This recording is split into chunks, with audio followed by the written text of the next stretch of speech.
Hello everyone, good morning. इस video में बात करने वाले मेरे पर्सनल पेन की। एक्चुअली जब मैंने ODL MBA के लिए अप्लाई किया और उसको कंप्लीट किया तो जितनी मेरी फीस थी उससे डबल, हाँ जी उससे डबल मैंने बहुत सारे हिडन चार्जेस जो उस टाइम में मुझे पता नहीं थे वो सब मुझे पे करने पड़े। वैसे बहुत सारे कॉलेजेस हैं जो उस पर नेगोशिएट करते हैं और बहुत सारे कॉलेजेस हैं 90% जो आपसे ये चार्जेस लेंगे ही लेंगे। तो आपको बहुत ही ज़्यादा अच्छे से अपने बजट को उस टाइम पे मैनेज करके चलना होगा कि अपार्ट फ्रॉम ट्यूशन फी कौन कौन से पेमेंट आपसे लिए जा सकते हैं। तो हम बात करते हैं एक करके उसके बारे में। सबसे पहले नंबर 1, कॉन्वोकेशन। जब आप डिग्री कंप्लीट करेंगे तो ज्यादातर ODL या ऑनलाइन MBA की कॉन्वोकेशन फिजिकली होती ही नहीं है, तो वो आपसे मांगेंगे एक कोरियर चार्जेस। वो कोरियर चार्जेस होंगे आपकी डिग्री को कॉलेज से आपके घर पहुंचाने के, और ये चार्जेस मैंडेटरी होते हैं जो कि सबको ही पे करने पड़ते हैं क्योंकि आपको पता है डिग्री हर किसी को चाहिए। तो ये एक एक्स्ट्रा हिडन चार्जेस होता है जो कभी भी किसी ने बताया नहीं होता है। आपको ये भी पता होगा अगर एग्जामिनेशन साइकिल आपकी है और उस एग्जामिनेशन में आपको कहा जाता है आप रीअपियर कर सकते हैं, बाद में भी कर सकते हैं ऑल दैट, पर अगर आपने उस सेम साइकिल में कंप्लीट कर दिया अपना एग्जाम तो ठीक है, अगर नहीं किया, अगर आपने एग्जाम नहीं दिया तब भी रीअपियर, लेट एग्जाम फी, ये सब कुछ आपको अप्लाई होगा ही होगा एग्जाम फी के बारे में, जो नॉर्मली स्टार्टिंग में आपको बताया जाता है कि ट्यूशन फी में एग्जाम फी इंक्लूडेड है। उसके बाद बात करते हैं असाइनमेंट फी। असाइनमेंट फी में 2 तरीके की फीस होती है। एक लेट असाइनमेंट फी अगर आपने सेम साइकिल में नहीं दी है तो, जो कि मेरे साथ हुआ था, और असाइनमेंट फी में दूसरी होती है अगर आपने एक बार असाइनमेंट सबमिट किया और अगर आप उसमें पास नहीं हो पाए, जो मिनिमम मार्क्स क्राइटेरिया, या आपको कॉपी केस लग जाता है कि आपने कॉपी किया था, प्लेजरिज्म वगैरह लग जाता है, तो आपको री सबमिट करने के लिए भी असाइनमेंट होता है। कई बार री सबमिट में एक बार का नहीं होता तो एटलीस्ट वो कहते हैं कि फैकल्टी 2 बार चेक कर रही है आपके असाइनमेंट को। इसकी वजह से आपको दोबारा से असाइनमेंट सबमिट करने के बटन को एक्टिवेट करने के लिए, क्योंकि वहाँ पे टैब होता है, उसको एक्टिवेट करने के लिए आपसे असाइनमेंट फी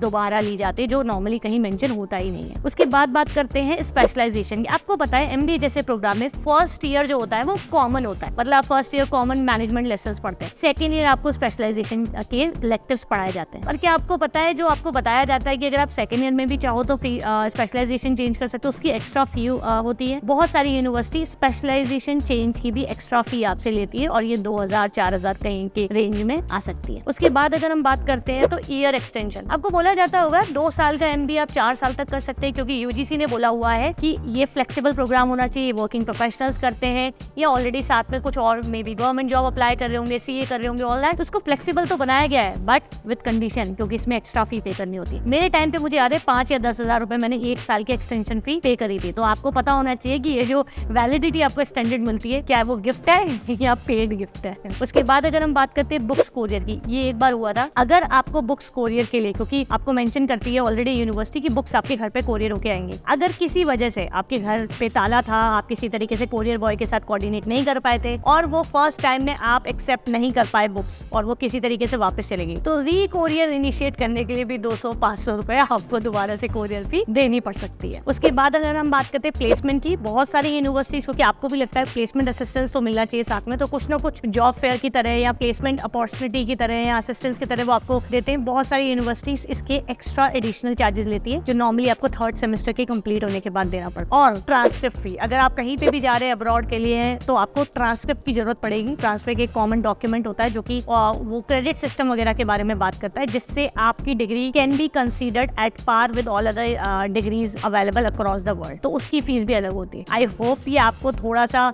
शॉक और थोड़ा सा पहले से ही प्रिपेयर करें फ्यूचर के लिए। बाकी व्हाट्सएप लिंक मेरा डिस्क्रिप्शन में हमेशा अवेलेबल होता है, कहीं भी आपको कोई डाउट आता है, क्वेरी आता है तो I am there. Thank you so much, bye bye, good day.